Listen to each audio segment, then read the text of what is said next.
Wassalatu wassalamu ala rasulillah sayyidina wa habibina wa syafi'ina wa maulana Muhammadin sallallahu alaihi wa ala alihi wa sahbihi ajma'in.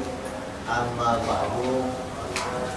Qala musanniful kitab Habibul Imam Al-Habib Abdullah bin Abdul Haddad radhiyallahu anhu wa nafa'ana bihi wa bi'ulumihi bid darain. Allahumma iftah qulubana futuhal arifin wa bihikmatika wansur alaina birahmatika ya arhamar rahimin. Ila an qala walladzi la yutimmu ruku'ahu wa sujudahu wa khushu'ahu fi salatihi walladzi yasriqu shalat.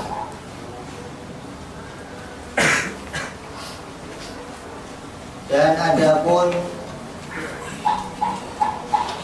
orang yang tidak sempurna di dalam melakukan rukuk, di dalam melakukan sujud, di dalam melakukan khusyuk, tidak sempurna. Artinya nggak sempurna itu rukuknya yang semestinya lurus. Lurus itu maknanya kalau rukuk ini rata, tulang punggungnya itu rata, itu namanya sempurna rukuknya. Sujudnya sempurna, artinya kepalanya lebih tinggi lebih pendek dari pantat diangkat yang tinggi. Kemudian lurus dari mulai punggungnya ke bawah ketika posisi sujud. Kalau nggak sempurna dalam rukuknya, nggak sempurna dalam sujudnya, nggak sempurna dalam khusyuknya.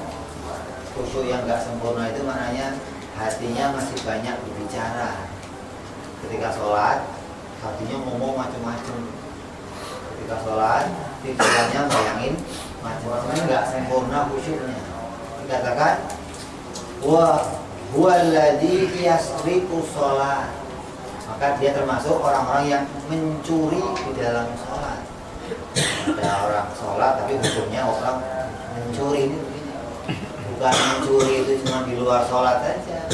Ada lagi sholat dihitung pencuri. Apa? Dia mencuri kesempurnaan sholat. Hukumnya namanya harus separuh, udah bangun. Sujudnya tangannya nempel begitu, atau punggungnya melengkung. Nggak sempurna sebagai orang yang sujud dengan semestinya. Hatinya nggak khusyuk kepada Allah. Ketika sholat mulutnya ngomong, tapi hatinya mikir kemana-mana. Ini disebut pencuri. Orang-orang yang mencuri aturan-aturan sholat. Ya umpamanya ini kok tengok nggak ada orang di itu yang 4 rakaat bisa-bisa 3 rakaat salah. Umum nggak ada. Namanya apa itu? Mencuri rakaat. Dalam sujud juga ada yang kita curi kalau kita nggak sempurna. Dalam rukuk ya begitu. Takbirnya namanya begitu. Takbir kok begini pelit amat. Rukuknya cuma separuh, belum sampai kepalanya, punggungnya lurus, jajar, sudah bagian dari orang yang mencuri. Kama warada bi haditsu, seperti apa yang dibicarakan dalam hadisnya Rasulullah Shallallahu Alaihi Wasallam, bahwa roda anna man hafadha ala sholati wa atammaha yahrusu sholatuhu bayda'a musfiratan. Dan dalam hadis yang lainnya disabdakan oleh baginda Nabi Muhammad Shallallahu Alaihi Wasallam, anna man hafadha, sebenarnya orang yang menjaga sholatnya. Menjaga sholat itu maknanya rukuknya sempurna, sujudnya sempurna, khusyuknya juga sempurna. Wa atammaha, dan menyempurnakan sholatnya, tahruju sholatuhu, maka keluar dari sholatnya itu baydoan musfirotan, suatu cahaya yang terang. Taqulu, maka cahaya itu berbicara, hafidhakallah kama hafidtani, semoga engkau dijaga oleh Allah karena engkau telah menjaga aku, kata cahaya tersebut. Cahaya itu adalah cahaya sholatnya orang yang khusyuknya sempurna, rukuknya sempurna, sujudnya sempurna. Maka cahaya itu sholatnya akan mendoakan diri kita. Yang disebut si sholat itu memberi syafaat, sholat itu memberi pertolongan kepada kita. Dengan apa? Mendoakan. Mudah-mudahan engkau ditolong oleh Allah, dijaga oleh Allah karena engkau telah menjaga aku. Ini apa? Menyempurnakan sholatnya. Sebaliknya, walladzi la yatimmu sholatahu sholatan takhruju sholatuhu saudaan mudlimatan. Sebaliknya, orang yang sholatnya nggak sempurna, orang yang sholatnya mencuri di dalam bagian rukun-rukunnya sholat, maka akan keluar dari sholat itu saudaan mudlimatan, sesuatu yang hitam dan gelap. Taqulu, maka berkata sesuatu yang hitam itu, dhayya'akallahu kama dhayya'tani, mudah-mudahan engkau dihinakan oleh Allah, disia-siakan oleh Allah karena engkau telah menyia-nyiakan aku. Sholat yang gak sempurna akan apa? Justru bukan membawa syafaat, malah mendoakan jelek pada dirinya orang-orang yang pada yang mereka enggak menjaga sholatnya sendiri. Kalau sholatnya sendiri nggak dijaga, maka sholat itu akan mendoakan jelek pada dirinya. Mudah-mudahan kita menjadi orang-orang yang senantiasa bisa menjaga sholat kita. Amin. Summa tulafu kama yulafu thawbu al-khaliqu wa yadrubu biha wajhu. Kemudian si sholat tadi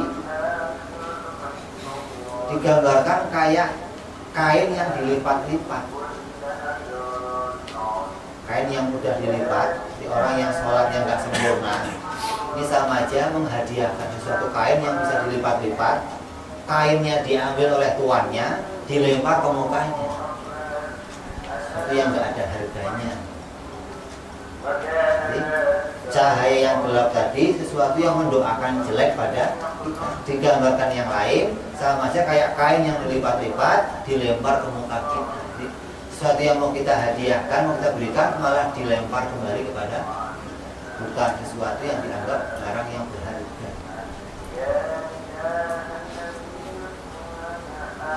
Wa fil hadits innama sholatu tamaskunun wa tahaffuzun wa takhashu'un walamma ra'a alaihi salam rajulun. Sesungguhnya yang namanya sholat itu pasti di dalam sholatnya itu dirinya itu tenang. Orang yang betul-betul sholat adalah orang yang nampak pada dirinya apa ketika sholat dirinya tenang, nggak banyak buka-buku, nggak banyak gerak-gerak, nggak banyak macam-macam di dalam sholatnya. Kemudian wa takhawdu'u, betul-betul dirinya itu sedang mendekatkan diri kepada tuannya, sedang menghadapkan dirinya betul-betul kepada tuannya. Wa tahasyu'u, dan dia khusyuk, dia lagi nggak memperhatikan selain tuannya. Ini baru orang-orang yang betul-betul sedang sholat. Walamma ra'a alaihi salatu wassalam, pada suatu waktu Rasul sallallahu alaihi wasallam melihat seorang rajula alladzi ya'bathu bi lihyatihi fi salatihi. Rasul sallallahu alaihi wasallam melihat seorang laki-laki yang sholat sambil memegang-pegang janggutnya. Sholat tapi megang janggutnya yang nggak batal, namanya nggak gerak-gerak kali kan, misalnya nempel ini dipegang-pegang begitu ya nggak apa-apa namanya. Ini kan bukan gerak-gerak ininya. Rasul bicara. Qala alaihi salatu wassalam, maka Rasul bersabda, lau khasha'a qalbu hada la khasya'ta jawarihu. Apabila hatinya khusyuk, maka anggota badannya akan khusyuk. Ketika anggota badannya nggak khusyuk, pasti hatinya juga lagi nggak khusyuk. Gambarannya, kalau orang sholat kok paling gerak-geraknya, ya mesti hatinya juga lagi nggak khusyuk. Kalau orang sholat kok anteng badannya, jadi gambaran orang itu lagi khusyuk dalam sholat.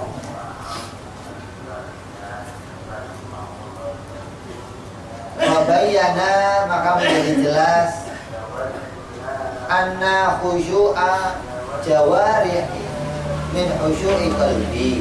Sungguhnya antengnya anggota badan itu dari bagian khusyuknya hati. Wa annahu la kamala li sholat, sungguhnya tidak sempurna sholat seseorang biduna dzalika. Artinya orang nggak dihitung sholatnya sempurna dengan keadaan hatinya khusyuk, ya anggota badannya juga khusyuk. Artinya khusyuk apa? Rukuknya sempurna, sujudnya sempurna, iktidalnya sempurna, nggak sampai dirinya mencuri-curi bagian dari rukun-rukunnya sholat. Maka qala salafuna salih radhiyallahu alaihim, dan berkata ulama-ulama saleh yang diridhoi oleh Allah. Mereka adalah salafuna salih, para pendahulu-pendahulu kita. Man arofa man ala yaminihi wa shimalihi wa huwa fi sholati falaysa bi khashi'in.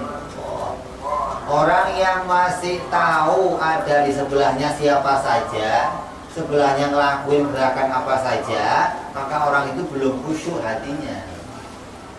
Kalau kita boro-boro, sebelah kita mobil aja kita ngeliatin gitu. Apalagi sebelah kita tanya begini, ini apa gitu. Nggak khusyuk berarti. Bukan tahu siapanya, sedang apa mereka kok kita ngamatin, berarti hati kita sedang nggak. Orang yang sudah tidak mengamati sampingnya, maka dia sedang khusyuk di dalam sholat. Yang diamati apa? Gerakan sholatnya sendiri, bacaan sholatnya itu yang diamati. Sudah sedang mengamati bacaannya orang lain, gerakannya orang lain, itu namanya sedang khusyuk. Jadi kalau orang kok masih ngamati gerakan orang lain, maka dia sedang tidak khusyuk di dalam sholatnya.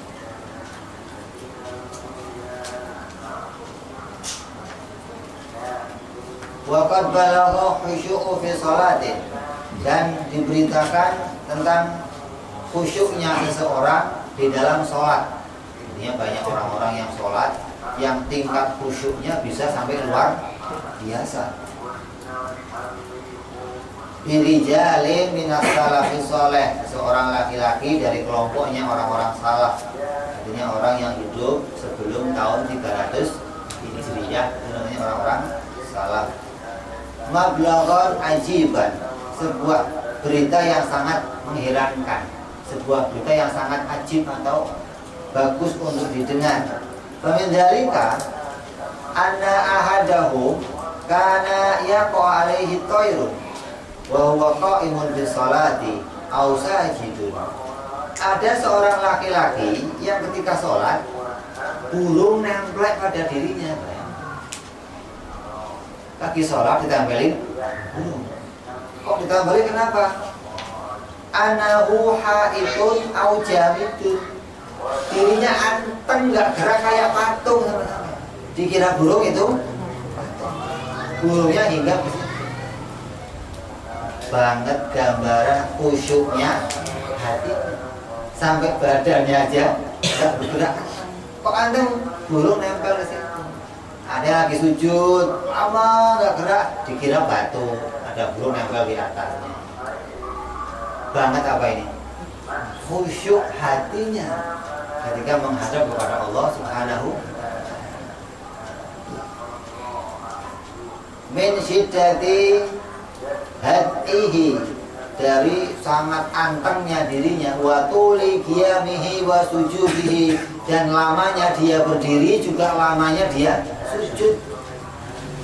Lama sujudnya sampai ada burung nempel ke situ, dikira batu yang lagi diam. Wasa kotok fi jami'il Basrah al-istiwanatun inza aja li sukutiha ahlus suq. Ada berita lagi yang lainnya pada suatu waktu dan suatu hari yang terjadi di Masjid Jami' Basrah, di kota Basrah. Basrah itu kota Irak. Masjid Jami'-nya pada suatu waktu tiangnya roboh. Dengan tiang masjid roboh, maka gemuruh terdengar sampai ke pasar. Ini orang-orang pasar yang dengar tiang roboh berduyun-duyun datang, ada apa? Suaranya menggelegar sampai terdengar sampai pasar. Wakana, dan adanya kejadian tersebut, ba'duhum yusalli fil masjid walam yash'uru biha. Ada orang yang sholat di masjid nggak dengar ada apa tadi. Ini di pasar saja orang berduyun-duyun. Ya dalam masjid sholat, ya anteng, ya sampai salam selesai. Ada apa tadi? Kayak apa dia sholat? Banget khusyuknya dia menghadapkan dirinya kepada Allah Subhanahu wa ta'ala. Min syiddati istighraqihi fis salat, sangat tenggelamnya dia ke dalam sholat. Riwayat yang lainnya ketika Sayyidina Ali radhiyallahu anhu terkena panah, maka dia minta kepada sahabatnya untuk dicabut. Ketika mau dicabut, ya sakit dong, panah masuk mau dicabut. Kata Sayyidina Ali, nanti kalau saya lagi sholat, tolong kamu cabut. Jadi Sayyidina Ali sholat selesai sampai salam, marah saya salam, kok belum dicabut? Kata yang lain, sudah nggak Ali, sudah saya cabut. Ini panah dirinya itu dicabut. Kayak apa khusyuknya hatinya kepada Allah Subhanahu wa ta'ala. Wa kana ba'duhum yaqulu li ahli wa auladi idza dakhaltu fi salati fa'alu ma badalakum, yakni min raqil aswati wa kathratil laghati fa inni la ukhissu bikum ya Allah. Ada lagi seorang yang sedang mau sholat berkata kepada keluarganya, anak-anaknya, jangan berisik, saya mau sholat. Nanti kalau saya sudah sholat, ente berisik nggak apa-apa. Sebelum sholat, ya jangan ada yang berisik. Nanti kalau kamu berisik setelah saya sedang, kenapa? Karena saya nggak bakal dengerin kamu lagi. Saya sedang menghadap kepada Allah Subhanahu wa Ta'ala. Apapun yang kamu kerjakan, saya nggak ada urusan. Nah, kita paling berisik kalau mau berisik sebelum saya sholat. Kalau saya sholat jangan, itu kita namanya. Kenapa? Kalau sedang sholat berisik, nggak konsen. Memang diri kita nggak konsentrasi, biarpun nggak sholat juga nggak ngadep Allah. Nah ini mereka ketika sholat yang lainnya dilupakan. Sampai orang beri sampai tiang ambruk saja.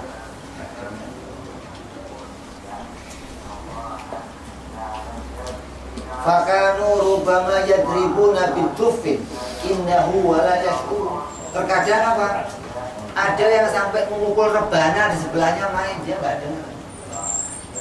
Rebana kayak apa? Kincring-kincringnya. Kita dari Jawa aja kincring-kincring berisik. Ini sebelah kita kincring-kincring, dia nggak dengar.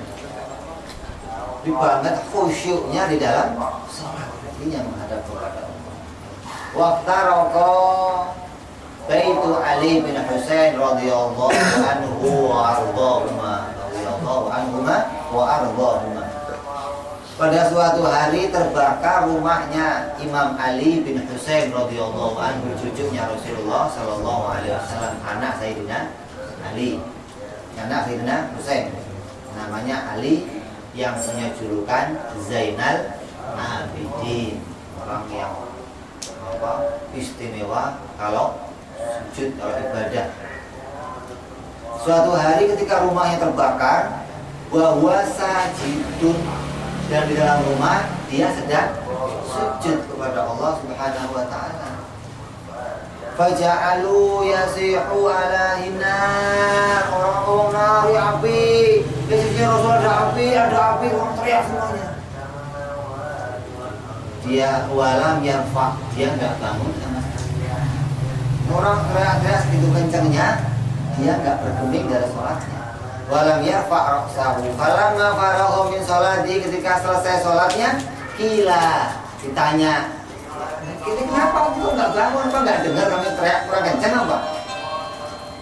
Faqala al-hadni anha narul ukhra, saya lagi melihatin api neraka. Ini api dunia nggak kehitung sama saya, kecil. Dalam sholatnya yang dihadapi ini saya, kalau nggak begini api neraka yang saya hadapi. Lah api dunia nggak ada itu. Kalau kita boro-boro larinya sampai ke bubarnya bubar sama sekali ke sholatnya. Mudah-mudahan kita semua bisa menjaga diri kita dari kekhusyuan kepada Allah Subhanahu wa Ta'ala dalam sholat kita. Wakila li ba'dihim, dan dikatakan pada yang lainnya, artinya ulama-ulama salaf yang pada sholatnya khusyuk-khusyuk. Hal tajidu fi sholatika ma tajidu fi min wasawisi dunya. Apakah kamu itu kalau sholat hatinya pernah mikirin dunia? Ada orang nanya sama orang-orang yang khusyuk di dalam sholatnya. Faqala, maka dia berkata, la antastalifa fil asinnati ahabbu ilayya min dalika. Kalau suruh milih di ujungnya tombak, diancam dengan tombak, saya lebih milih diancam tombak daripada saya suruh mikirin dunia ketika dalam. Ini orang-orang yang dirinya apa? Ketika sedang sholat, seakan-akan di belakangnya ini ada pisau panjang yang akan pedang. Dia nggak bergeming, dia nggak bergerak, hatinya nggak sempat mikir-mikir dunia, nggak sempat mikir-mikir yang lainnya. Punya rasa, punya hati yang betul-betul tunduk ketika sudah masuk ke dalam sholatnya. Apalagi dunia masuk, ke yang lain nggak ada sedikit pun yang masuk ke dalam sholat.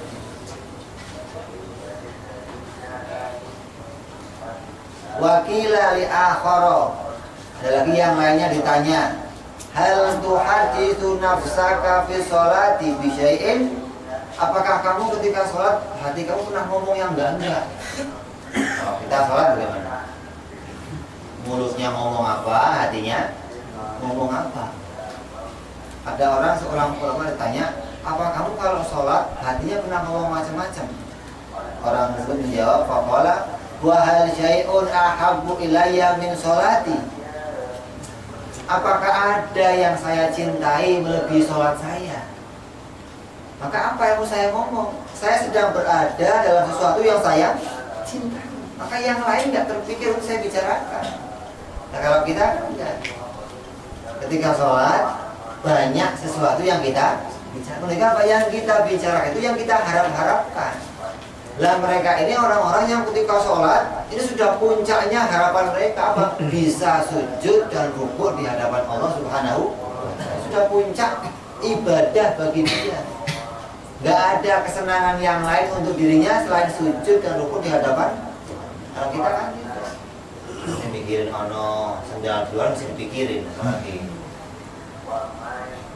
Hilang kekhusyuan hatinya. Hatta uhaditha nafsi, hingga aku sempat-sempatnya ngomong sesuatu selain tentang apa yang ada di dalam sholat. Gak sempat katanya. Wajah asyarifu, pada suatu hari yang lainnya. Itu banyak kejadian ulang-ulang yang istimewa diceritakan. Gambarannya orang-orang yang betul-betul khusyuk dalam sholat. Wajah asyarifu fasuriko farosu Rabi' bin Hutaim. Suatu hari datang seorang pencuri yang kemudian mencuri kuda milik seorang alim, seorang imam yang namanya Rabi' bin Hutaim. Wahwa fi sholati, yang mana Imam Rabi' ini dalam sholat. Sedang sholat, dia lagi sholat, motor diparkir rumahnya. Tahu-tahu ada yang nyolong ketek. Nah kalau orang lagi sholat, kudanya diambil, berisik nggak kira-kira? Berisik dong. Wa huwa fi sholati faja'ala an-nas yad'u alaihi, maka banyak manusia yang mengundang-undang dia, mengingatkan dia kalau kudanya sedang dicuri. Faqala Rabi', maka si Rabi', Imam Rabi' berkata, laqad ra'aitu hina atlaqahu. Saya lihat waktu dia mau buka talinya, saya lihat. Gimana ini?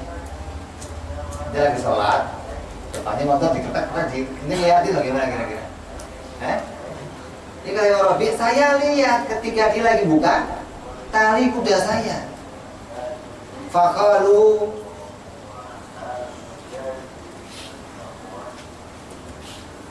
lau tolak tahu fa'akhad tahu minhu.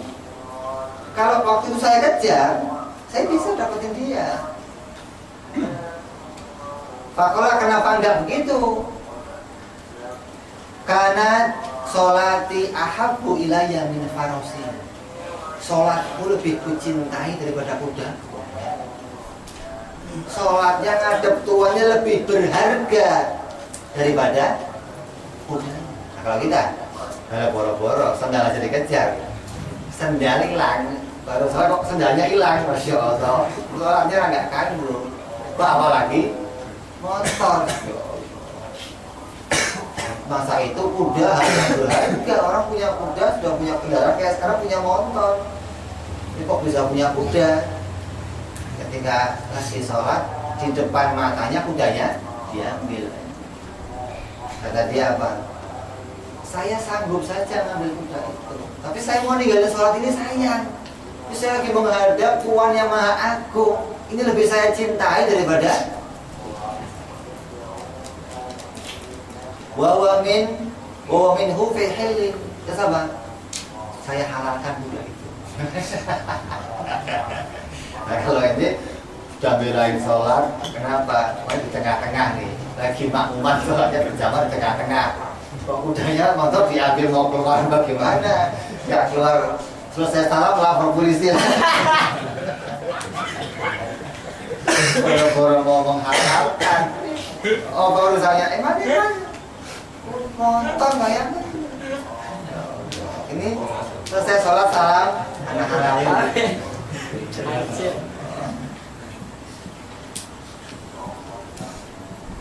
Wa shalla ba'du ashabi Rasulillah sallallahu alaihi wasallam. Kemudian riwayat yang lainnya, seorang sahabatnya Rasulullah sallallahu alaihi wasallam melakukan salat fi haidin nahlin lahu, di kebun kurmanya. Lagi sholat, lagi datang ke kebunnya, masuk waktu sholat, dia ngerjain sholat di kebunnya. Faja'alatit tayru tatiru minasyajaratin ila syajaratin, maka dia melihat ada burung yang indah meloncat-loncat dari satu pohon ke pohon yang dia lagi sholat. Orang kebun kurmanya lebat, banyak burung-burung yang pada mencela dari satu pohon ke pohon yang lain. Dan dia mengamati burung tersebut. Wa ja'ala yanzuru ilaiha wa alhahu dzalika an syai'in min sholatihi. Dan dia menganggap begitu dia sholat, ini mengganggu sholat saya nih burung. Orang lagi sholat, banyak burung di depannya, gara-gara burung dia merhatiin burung, nggak khusyuk sama sholat. Kalau itu bagaimana? Hah? Kalau ini gimana? Burungnya diusir. Kalau sahabat Abu Bakar radhiyallahu anhu yang diceritakan sahabat Abu Bakar selesai sholatnya, lama arafa dzalika min nafsihi syaqqan alaihi, ketika dia menyadari bahwa dirinya sumpah gara-gara lihat burung, sholatnya sampai terganggu, jadi sumpah ngeliatin burung. Selesai sholat, faja'ala dzalika haid quluhu fi sabilillah, dijual, kebun dijual kan. Bukan burungnya diusir, bukan, kebunnya dijual. Nah, mendingan nggak punya kebun, saya sholat aman, nggak mikirin. Nah kalau kita kan tidak, coba bikin jaring apa burung biar nggak masuk ini kebunnya. Sayang kebun gede bener, ini sak kebunnya disedekain gara-gara mengganggu dia.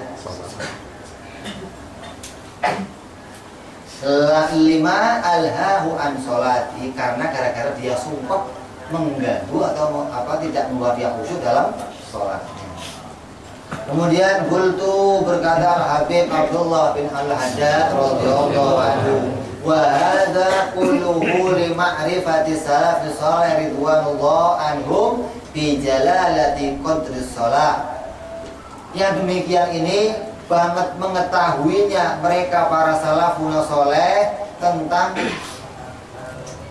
pangkatnya sholat. Mereka orang-orang yang punya pangkat atau tahu kedudukan sholat, nilainya sholat ketika menghadap Allah Subhanahu wa ta'ala lebih agung dari segalanya. Wa idhami mauqi'iha fit minad-din, dan utama-utamanya sholat itu di dalam agama. Wa qad balaghana anna Allah Ta'ala qasama a'mal sholat ala arba'ina alfan shaf. Dan sesungguhnya bahwa Allah Subhanahu wa ta'ala telah membagi-bagi keadaannya para malaikat yang pada sholat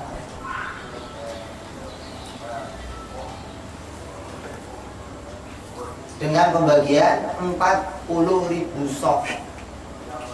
Di langit itu Allah perintahkan para malaikat untuk sholat yang mereka jumlahnya ada 40.000 shaf dari para malaikat. Fi kulli shafin, dalam satu shafnya sab'una alfan, ada 70.000 malaikat. Yang satu shaf 70.000. Kalau kita coba mana itu 70.000 baris ini, panjangnya 40.000 shaf. Asyratun minha qiyamun la yarkauna, 10 shaf ini ada 40.000. Yang 10 ruku, qiyamun berdiri dan tidak ruku-ruku, berdiri aja ini satu shaf yang jumlahnya ada 10.000. Wa asyratun ruku'un, 10 lagi rukuk. Wa asyratun sujudun, yang 10 lagi sujud layar kauna, yang nggak pernah lagi dia bangun. Wa asyratun qu'udun la yaqumu, yang 10 lagi, yang terakhir duduk dan nggak bangun lagi. Wa jama'a jami'a dzalika li ibadil mu'minin fi raq'ataini yusallihima. Maka yang Allah jadikan pada malaikat nggak berubah lagi sholatnya, yang berdiri terus, rukuk terus, sujud terus, yang duduk terus, selamanya nggak berubah lagi, dikumpulkan 4-nya ini pada diri orang-orang mukmin semuanya. Dengan apa? Sholat sunnahnya yang 2 rakaat, ada sujudnya, ada berdirinya, ada rukuknya, ada duduknya sempurna. Yang hanya malaikat punya satu-satu, orang mukmin memiliki semuanya, perintah untuk rukuknya, berdirinya, ya sujudnya, ya duduknya. Fandur, maka lihatlah idhama minnatihi wa fadlihi ala ibadihil mu'minin. Lihatlah betapa agungnya anugerah dan keutamaan yang Allah berikan kepada hamba-hambanya orang-orang mukmin. Ini para malaikat ingin sujud, yang satu nggak bisa, yang satu mau rukuk nggak bisa, yang satu mau berdiri nggak bisa. Sudah, kalau sujud ya sujud selamanya.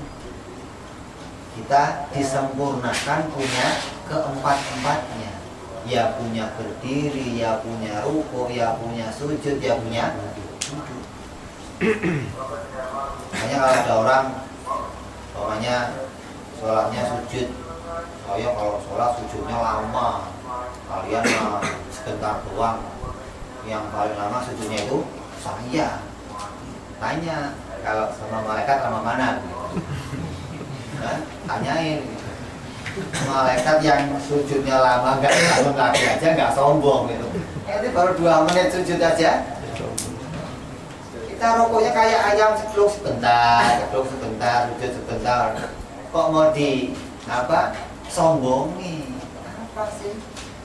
Ibadah kita itu kecil sekali. Itu dibanding malaikat puluhan ribu tahun sujud nggak bangun-bangun, bayangkan. Begitu bangun ngomongnya apa? Ya Allah, masih kurang ya Allah. Ini ibadah saya yang sudah 10.000, ketika disuruh bangun, saya belum sempurna ibadahnya ya. Ente baru jeluk, surganya mana ya Allah? Ya salam, surganya mana? Udah PD-nya luar biasa. Berarti mengandalkan amalnya luar biasa. Dianggap amalnya ini bisa bawa kepada surga. Kecil amal kita ini. Dibandingkan surga yang selama-lamanya cuma dibayar pakai sholat yang kecil, nggak ada bandingannya.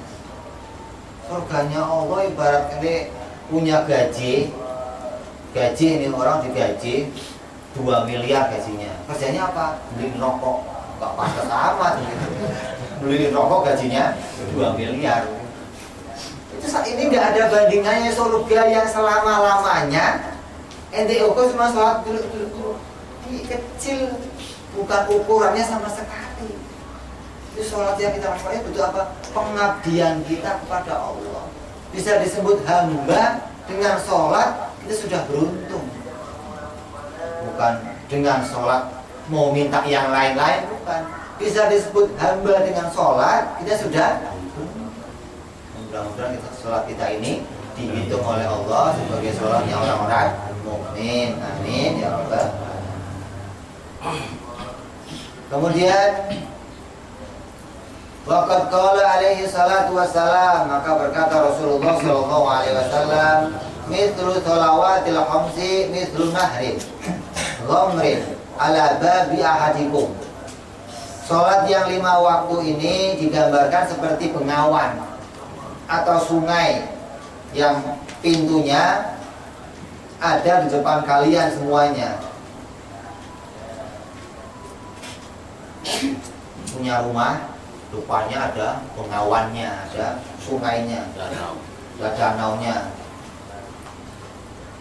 Yaktahimuhu fi kulli yaumin wa lailatin khamsan marrat.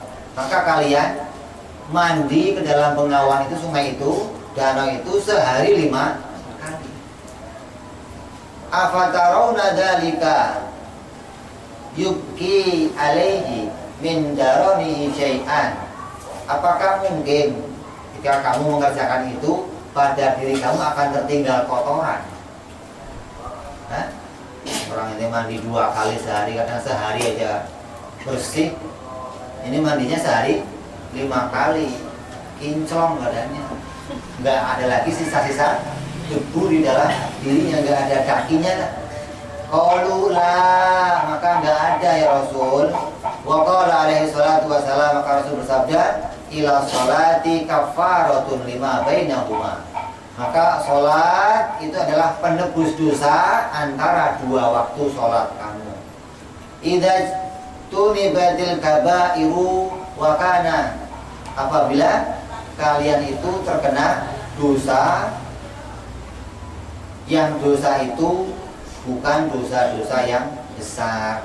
Dosa besar tidak diampuni dengan faedahnya sholat. Ini dosa-dosa kecil yang bukan termasuk dosa-dosa yang punya hak, yang punya hukuman. Seperti apa? Zina, minum arak. Ini dosa-dosa yang punya hukuman namanya. Yang ketika kamu mengerjakannya, kamu dihukum cambuk atau dirajam, atau ini termasuk dosa-dosa yang besar. Selain dosa-dosa itu, maka akan diampuni oleh Allah Subhanahu wa Ta'ala ketika kamu melakukan sholat. Wa kana Sayyidina Abu Bakar As-Siddiq radhiyallahu anhu wa ardha, idza hadara waqtu sholati yaqulu qumu ila narikum.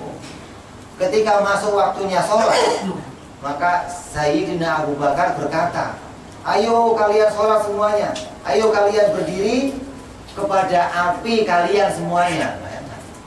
Ngajaknya, ayo berdiri, ini api kalian sudah membulat-bulat. Allati auqadtumuha, yang telah kalian nyalakan. Fa'atfi'uha, maka padamkanlah api kalian tersebut. Yuridu binar, yang dimaksud dengan api yang telah menyala adalah adzunu. Dari sholat yang satu sampai sholat yang lainnya, kamu telah punya dosa. Kalau kamu punya dosa, sama saja kamu telah menyalakan api neraka. Dari satu sholat ke sholat yang lainnya, kok kamu punya dosa, sama aja kamu telah menyalakan api. Kalau kamu nggak padamkan api itu, akan tambah menyala dan membakar diri kamu. Kata Sayyidina Abu Bakar apa? Padamkanlah api itu dengan sholat. Wa bi'atfa'iha al-qiyamu ila sholat fa inna mukaffirul sayyi'at, maka sholat itu menghapus dosa-dosa kita. Wa mudhibun laha, dan menghilangkan kesalahan-kesalahan kita. Wa qala Allah Ta'ala, maka berfirman Allah Subhanahu wa Ta'ala, wa aqimis sholata tarafayil nahari wa zulafan minal laili. Kerjakanlah sholat di antara 2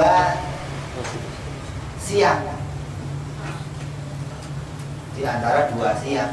Kerjakanlah sholat di antara 2 siang. Maknanya apa? Kerjakanlah sholat di waktu siang. Wa zulafan minal lail, dan kerjakanlah sholat dari sebagian malam.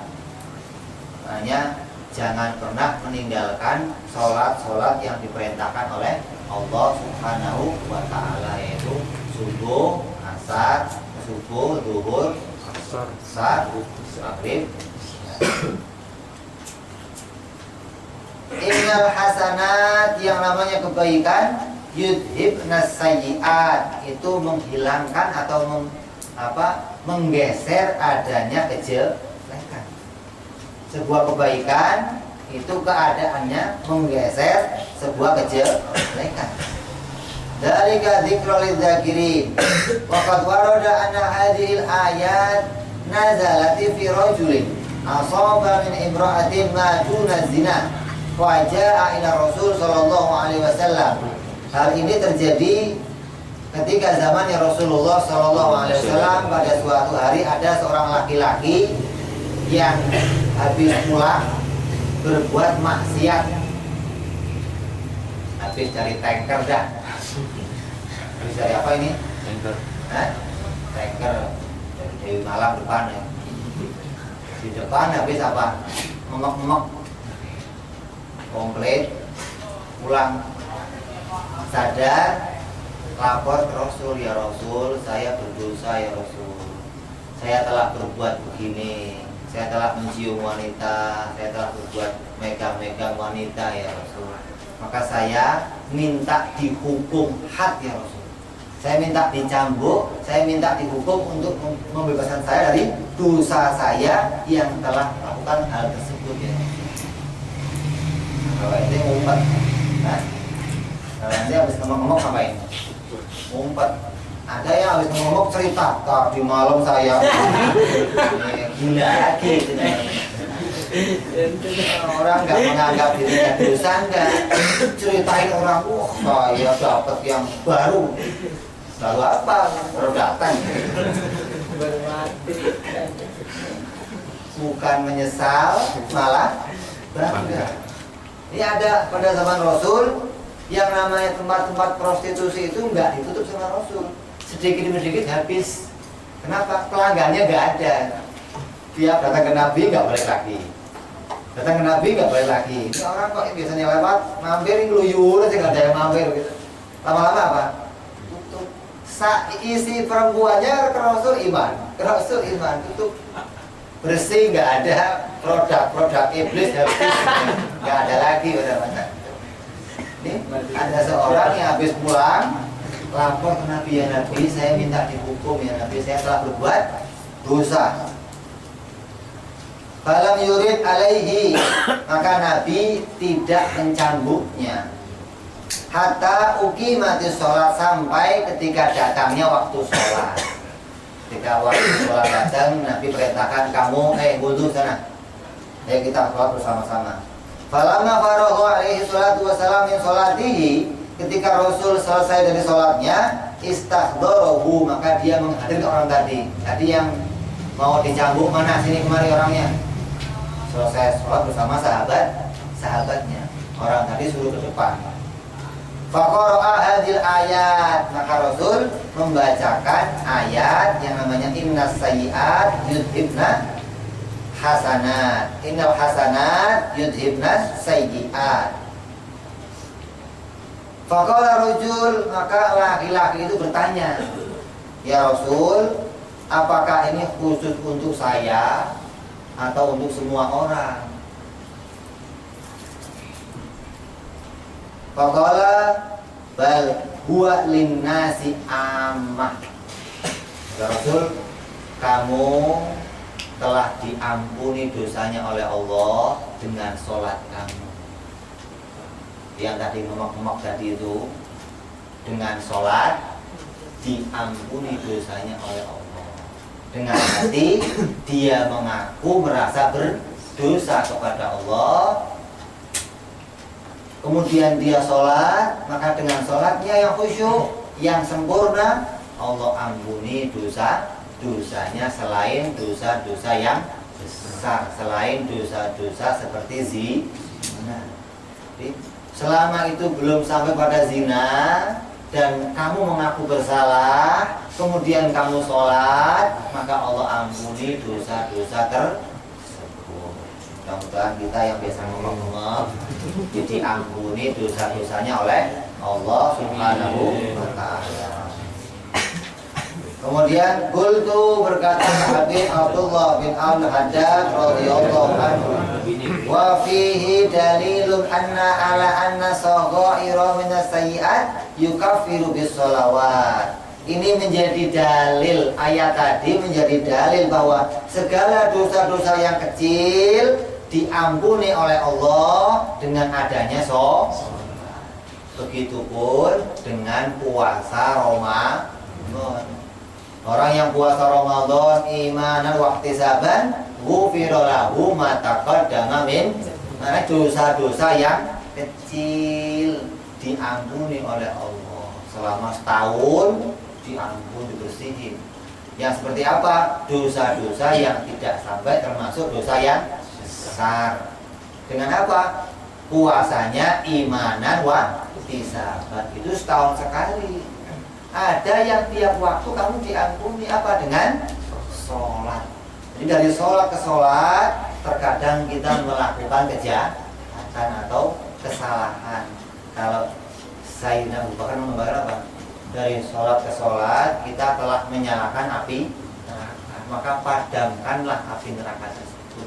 Jangan sampai tambah. Wa ghairiha minal hasanati wa taubatu minha a'ni as-sa'iru ma'adzalika atammu wa ahwatu. Tapi kalau kamu mau taubat dari dosa yang kecil itu, maka lebih sempurna diri kamu. Enggak pakai taubat saja, yang kecil-kecil itu diampuni oleh Allah Subhanahu wa ta'ala dengan adanya ibadah-ibadah kebaikan kamu. Rupanya apa? Sholat, puasa. Yang demikian tidak menghapus dosa-dosa besar seperti apa? Zina, minum arak, judi. Ini yang demikian nggak dihapus. Yang dihapus dosa-dosa yang kecil. Kalau yang besar bagaimana? Harus dengan taubat. Ketika kamu datang menghadap Allah dengan hati taubat dari dosa-dosa besar, maka akan diampuni oleh Allah Subhanahu. Tapi kalau yang dosa-dosa kecil, nggak usah pakai ngucapin taubat, kamu diampuni. Artinya nggak usah mengkhususkan habis sholat, astagfirullah, astagfirullah. Ini semua dosa-dosa diampuni yang kecil. Tapi kalau yang kecil-kecil tadi kamu ingat dan kamu istighfar, kamu taubati, ya Allah, tadi saya ngomong dosa, ya Allah, tadi saya habis nyentuh tangannya harim, saya tadi, kamu ingat, kamu istighfar, maka itu lebih sempurna untuk diri kamu. Ini bagian dari dosa-dosa yang kecil. Qultu, dan berkata Habib Abdullah bin Haddad, wala haddan, dan tidak ada hukuman had ala rajulin atas seorang laki-laki fima asobahu, yang mana pada dirinya menyentuh atau melakukan perbuatan minal mar'ati guna zina. Jika seorang laki-laki bergaul dengan seorang perempuan selain zina, minal gublati, seperti apa? Menciumnya, walamsi, seperti nyentuhnya, wanak mudalika, dan yang lainnya, apalagi yang lainnya? Ente yang tahu, yang lainnya. Walakinnahu hasiba anna alaihi fi dzalika haddan, dan hati kamu mengakui, ya Allah, ini saya berdosa.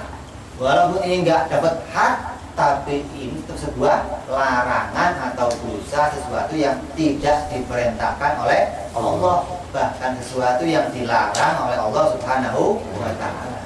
Dengan hati yang demikian, maka kamu akan diampuni dengan adanya sholat. Tapi kalau sudah enggak ngaku itu dosa, lah ini yang berat. Dia menganggap itu sudah perbuatan yang bukan dosa. Kayak apa? Dulu yang namanya orang mau pacaran sama cewek, ketemuan aja ngumpet-ngumpet, takut konangan, takut kelihatan tetangganya, takut kelihatan. Kok bisa nyentuh sedikit aja, senangnya luar biasa, pulang diciumin tangannya. Dulu ini. Sekarang mulai kalau jabat tangan itu biasa, mulai meningkat ini. Oh, itu enggak hebat kalau baru pegang-pegang tangan. Meningkat apa? Cium. Kalau cium baru. Sekarang cium sudah biasa, cipiki, oh itu sudah biasa. Ini meningkat semua. Dikira yang begitu bukan hal yang berdosa, padahal itu bagian dari sebuah dosa. Yang karena produk-produk Yahudi, produk-produk mereka saja mau memasyarakatkan budaya ini biar dianggap sesuatu yang tidak dosa. Ini orang-orang kita banyak yang sampai ke situ. Tapi hati kita harus mengakui bahwa itu semua adalah sesuatu yang dilarang oleh Allah Subhanahu wa ta'ala. Belum datang apa? Wa minal muhafadzati ala salati, dan dari sebagian lagi orang-orang yang menjaga salatnya, wal iqamati laha, dan selalu mendirikan salatnya, al mudawamati, yang melanggengkan salatnya, wal muwafaqatu, yang mana cecep atau enggak pernah bolong-bolong salatnya, ala fi'liha, dalam mengerjakannya, fil jamaah, usahakanlah selalu berjamaah. Jangan biasakan sholat sendirian. Usahakanlah kamu selalu sholatnya berjamaah. Wa dzalika li anna sholata fil jamaati tafdulu ala sholati wahdah bisab'in wa ishrina darajah. Karena sholat berjamaah itu lebih tinggi derajatnya atau kemuliaannya dibandingkan sholat sendirian. Maka harus kamu punya hati yang ingin mengejar kemuliaan yang Allah bagikan. Jangan pernah punya hati yang penting sendiri juga nggak apa-apa. Kamu nggak punya himmah, nggak punya rasa senang dengan apa yang dijanjikan Allah, pahala yang banyak. Jadi ibarat ada Allah bagikan bonus, kamu nggak pernah mau sama. Ini orang-orang yang perlu hati-hati. Apa? Bisa-bisa kamu masuk dari orang-orang yang nggak punya cinta sama agama. Yang penting sebenarnya bisa tergolong orang-orang yang munafik, nggak senang berjamaah, nggak senang. Harus punya hati yang hatinya pingin selalu kalau sholat berjamaah. Kenapa? Karena di dalam berjamaah punya kemuliaan yang Allah berikan. Kama warada fil hadis sahih, seperti yang ada dalam hadisnya Rasulullah SAW yang sahih, kama tasahala bi hadzal rib'id din al-ukhrawi alladhi la ta'aba fi tahsiliha. Faman tasahala, siapa orangnya yang menggampangkan bi hadzal rib'i, atas keuntungan di dalam agama, dianggap itu keuntungan enteng dah. Urusannya cuma ya kalau sholat sendirian pahalanya 1, kalau berjamaah 27 derajat, akibahnya dikit lah, udah mendingan sendiri saja saya. Orang yang menganggap enteng keuntungan akhirat ini, alladzi la ta'aba fi tahsiliha wala masyaqqata fi nailiha, maka orang-orang yang tidak pernah mau pada kesusahan, yang susah-susah nggak mau. Kalau berjamaah kan harus nunggu waktu, datangnya kumpul, jamnya ya tepat, nggak boleh ketinggalan. Dia nggak mau yang susah-susah, maunya yang gampang-gampang saja. Wala masyakotan, dan tidak ada halangan-halangan di dalam dia memperoleh sesuatu.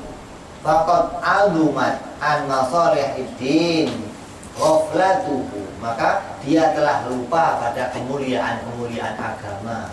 Bahwa yang namanya agama itu ya mulai dengan kerja keras, dengan usaha, jangan gampang-gampangin yang begitu. Wa ghalat fi amril akhirah, dan sedikit kecintaannya kepada akhirat, la siyama, atau nggak ada pada dirinya itu suatu yang lebih, wa huwa ya'lamu min nafsihi kasrata ma yatahammalahu minat ta'abi wa yuqasi minal masyaqqati fi talabir rizqid dunya al yasira hakiran.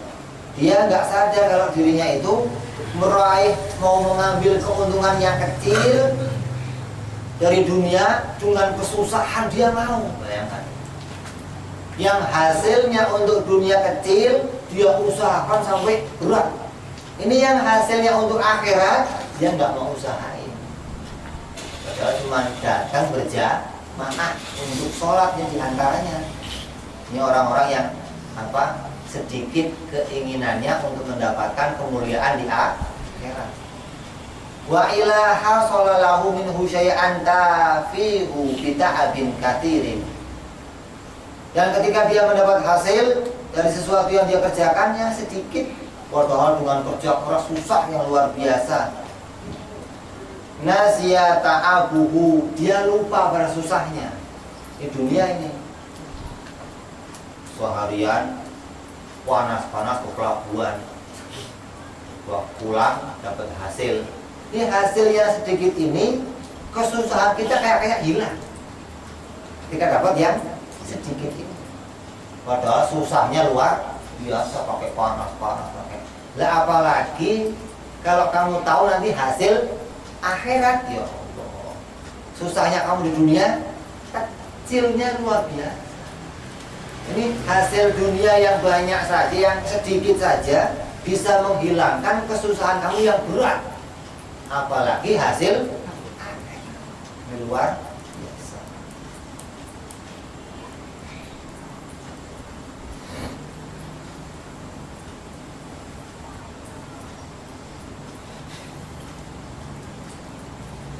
Wa adda ma nalahu min rib'i dunya alfaniyati unman khas jasiman afala yahsya man ya'rifu min nafsi hadhil awsaf ayyakuna innallahi minal munafiqin. Ya Allah, kita takut kalau kita malah tergolong nanti orang-orang yang terhitung baik. Artinya apa? Untuk urusan dunia kita mau susah payah, untuk urusan akhirat kita nggak mau susah payah. Jangan-jangan kamu tergolong orang-orang yang munafik. Bahayanya. Alhamdulillah min dzalik. Wa fima wa'adallahu bihi minal mutasyakikina, seperti apa yang dijanjikan oleh Allah bagi orang-orang yang ragu. Walam yablughna fi jumlatin ma balaghana an Rasulillah sallallahu alaihi wasallam annahu shalla munfaridan wala sholatan wahidatan. Apabila ada orang yang seperti yang dijanjikan oleh Allah, yang mana mereka adalah orang-orang yang ragu,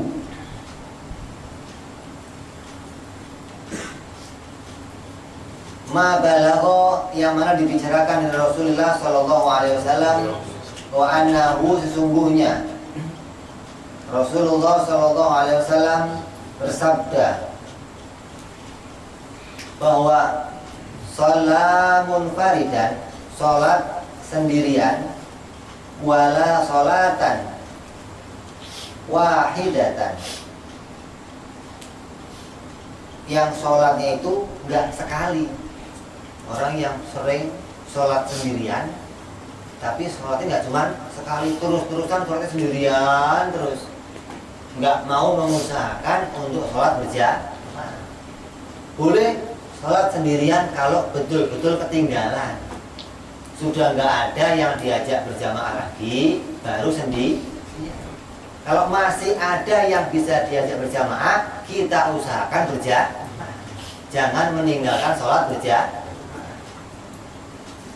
Wa qala Ibnu Mas'ud radhiyallahu anhu laqad ra'ayna, bahwa kami telah melihat, wa ma yatakhallafu anha, yakni sholatal jamaah illa munafiqun, bahwa orang-orang yang senantiasa meninggalkan sholat jamaah pada masa kami itu adalah orang-orang yang munafik. Orang munafik itu kalau sholat maunya sendiri, nggak senang berjamaah. Kalau berjamaah milih yang jamaahnya paling ramai. Kalau sudah sepi, dia mendingan sendirian di rumah. Kayak apa? Sholat maghrib mau kita datang. Kenapa? Pas rame-ramenya orang pas kumpul semua, dia ikut sholat. Jadi kalau kayak sholat subuh, sholat isya yang sepi, dia nggak sholat berjamaah. Kenapa? Nggak ada yang lihat, ngapain? Sama-sama nggak ada yang lihat, mendingan saya di rumah. Ini kalau orang itu bisa demikian, yang begitu itu kata Ibnu Mas'ud radhiyallahu anhu, itu namanya orang-orang munafik. Walaqad kana rajulu yu'ta bihi ala ahdi Rasulillah sallallahu alaihi wasallam yuhada baina rajulaini minal kibari hatta yuqama fi saffi pada waktu Rasulullah SAW telah datang seorang laki-laki ala ahdi Rasulullah, di hadapan Rasulullah SAW. Yuhada, selesai orang itu, baina rajulaini minal kibari, dari orang-orang yang tua, hatta yuqama fi soffin, sampai orang itu berdiri dari sof-sofnya. Artinya ada orang-orang di zaman Nabi yang ketika sholat itu dia berdiri antara dua laki-laki yang lebih tua dari dirinya, ya, orang-orang yang sering atau mau kalau sholat mepet, ada sofnya orang tua, dia yang muda pingin pada zaman Nabi punya ukuran, ini sofnya orang yang tua, sofnya orang yang muda. Nah, sekarang kan enggak, yang muda malah yang di depan. Ini bagian dari orang-orang yang dicelan, atau orang-orang yang selalu mau muncul kalau sholat maunya paling depan agar kelihatan orang, bukan paling depannya betul-betul karena mencari ridhonya Allah Subhanahu wa Ta'ala. Bahwa Rasul SAW bicara ada sesuatu yang utama, apa? Ketika orang sholat yang mana dia berada di sof paling depan. Ini orang-orang yang sholatnya paling utama di antara orang-orang yang sholat.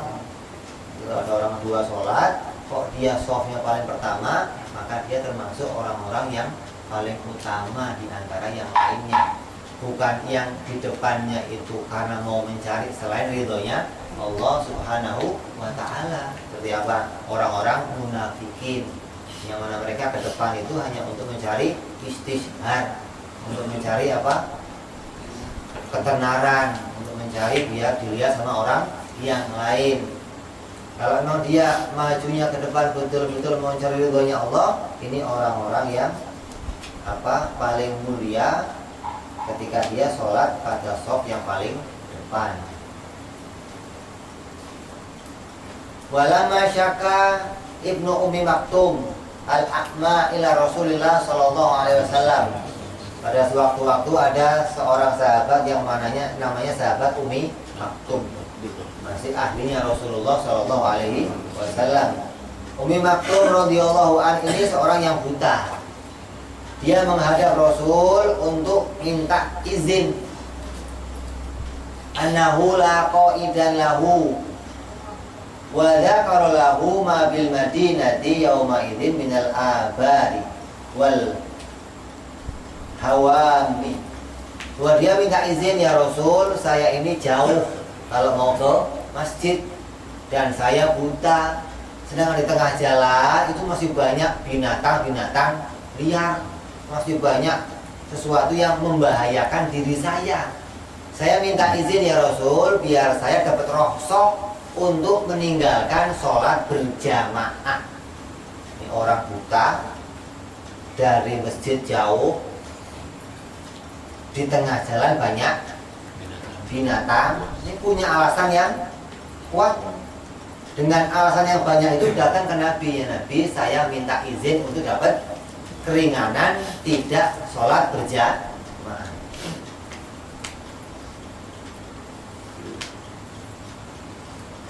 Wa bu'da manzilahu anil masjid liyu'daru anil maji'i li sholatihi jamaah. Fa'adzarahu ba'da dzikrihi li hadzal asya. Maka ketika sampai sama Rasul cerita begini-begini, Rasul, ya sudah, kamu saya izinkan untuk tidak sholat berjamaah di masjid dengan alasan yang bermacam-macam. Ada jauh, ada buta, nggak ada yang nuntun, banyak hewan di tengah jalan, banyak. Falamma qauma dhahaba, setelah selesai dapat izin, Ummi Maktum radhiyallahu an pulang ke rumah. Da'ahu alaihi salam, nggak lama sahabat disuruh manggil lagi, tolong panggil Ummi Maktum, suruh kesini lagi. Falamma raja'a, ketika datang kembali, ilaihi qala lahu, maka Rasul sallallahu alaihi wasallam berkata pada Ummi Maktum radhiyallahu an, Hal tasma'u hayya 'ala sholat, hayya 'alal falah. Apa kamu dengar dari rumah kamu hayya 'ala sholat, hayya 'alal falah? Dengar ya Rasul. Qala na'am. Fa qala alaihi salam fa halumma alla ya'ni, maka enggak ada lagi izin untuk kamu enggak datang. Ini buta, jauh, banyak binatang liar, enggak ada yang nuntun. Dengar enggak hayya 'ala sholat? Dengar ya Rasul. Enggak ada alasan lagi kamu untuk enggak datang. Yang tadi diizinkan dibatalkan oleh Nabi karena dia mendengar hayya 'ala sholat, hayya 'alal, yakni bidzalika ta'ala ila sholat, yakni panggilan untuk sholat. Fala udrolaka, maka enggak ada izin untuk kamu. Wa qala alaihi salam, maka berkata Rasul sallallahu alaihi wasallam, man sami'a nidaan farighan sahihan falam yujib fala sholata lahu. Siapa orangnya yang mendengar nidaan adzan yang dia dalam keadaan lega, lega itu enggak dalam keadaan sibuk, enggak dalam keadaan yang enggak bisa ditinggalkan, sahihan, dan dia dalam keadaan sehat, falam yujib, maka dia itu tidak menjawab, fala sholata lahu, maka sholat orang tersebut tidak dihitung sempurna. Bukan enggak, sholat maknanya enggak dihitung orang yang sholat, bukan, tetap dihitung orang sholat, tapi sholatnya dihitung tidak sempurna. Nah, kalau kita boro-boro udah sehat, azannya azan, lihat TV lagi, lihat apa, sinetron, terus azan di TV, ganti channel, yang nggak azan yang mana? Bukan dengerin azan, kan ganti channel yang lain, mana yang nggak azan. Boro-boro jawab, apalagi kok datang jawab aja enggak, apalagi mau datang. Kan gini ya Allah.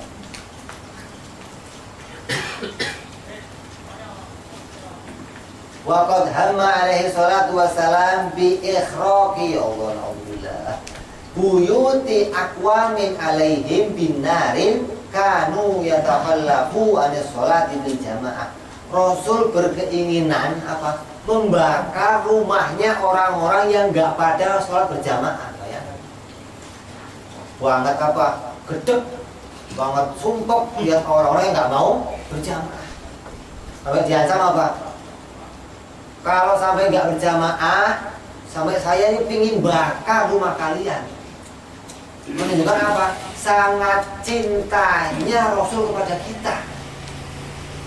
Sampai bu, kamu jangan sampai enggak untuk berjamaah. Diancam dengan ancaman yang berat itu bukan Rasul benci, Rasul sangat sayangnya kepada kita. Kayak seorang anak, kalau kamu keluar malam, gua kebukin, bukan pelit bapaknya, bukan, gua kebukinnya itu gara-gara sayang sama anak. Kalau kamu nggak berjamaah, saya ingin bakar rumah kamu kayak. Ini banget pentingnya atau diperintahkannya sholat berjamaah. Kadzalika warada fil hadis, dan juga ada dalam sebuah hadis ya Rasulullah sallallahu alaihi wasallam, wa huwa ghayatu fi tasdid wa tahdid, yang mana kelihatan apa kerasnya, wa tahdid apa meten-meteni atau nakut-nakutin, lima taroka sholat al jamaah min ghairi uzri sahih.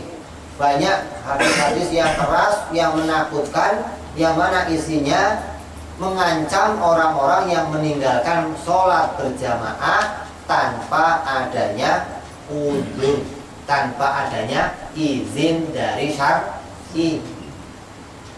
Keadaannya lega, kitanya enteng, nggak ngerjain apa-apa, badannya sehat, kok nggak mau mendirikan jamaah, hati-hati tergolong kita orang-orang yang munafik. Wal udru sahih, Adapun udzur yang sahih atau penghalang yang dibolehkan untuk meninggalkan sholat berjamaah, walladzi la yumkinul huduru ma'ahu biwajhi ma wa in amkana fa bimasyaqqatin dhahiratin.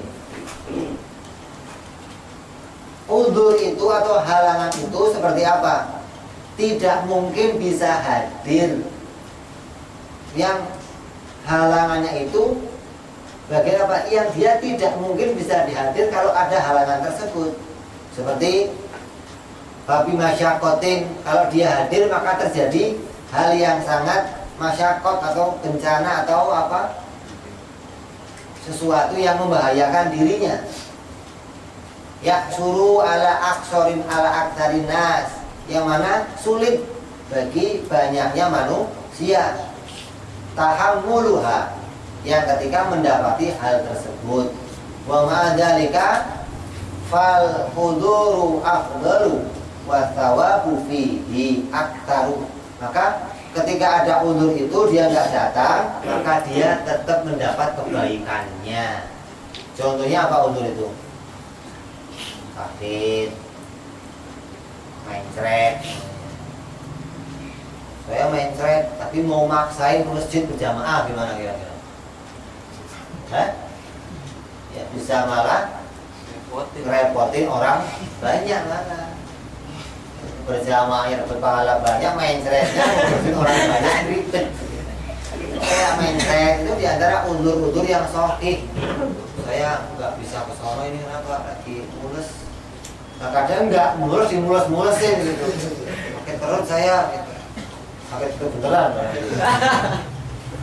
Banyak orang-orang yang nggak punya udzur sengaja bikin udzur untuk alasan tidak datang berjamaah. Ini nggak akan diterima oleh Allah. Allah Maha mengetahui apapun yang kita kerjakan. Jangan bikin udzur yang mana udzur itu udzur yang tidak mendapatkan rukhsah atau izin dari syar'i. Mudah-mudahan kita menjadi orang-orang yang hatinya senantiasa terkait, ingin selalu mendirikan sholat berjamaah. Apabila sudah nggak ada orang yang bisa diajak berjamaah, baru kita sholat sendiri. Ya nanti sendiri itu kepepet karena nggak ada yang bisa diajak berjamaah. Ini lebih baik bagi kita. Mudah-mudahan kita mendapat petunjuk dari Allah Subhanahu wa Ta'ala agar bisa senantiasa menjalankan agama Allah dengan sebaik-baiknya. Amin ya rabbal alamin. Ini saja. Wa ila hadratin Nabi al-Fatihah. Bismillahirrahmanirrahim. Alhamdulillahirabbil alamin arrahmanir rahim maliki yaumiddin.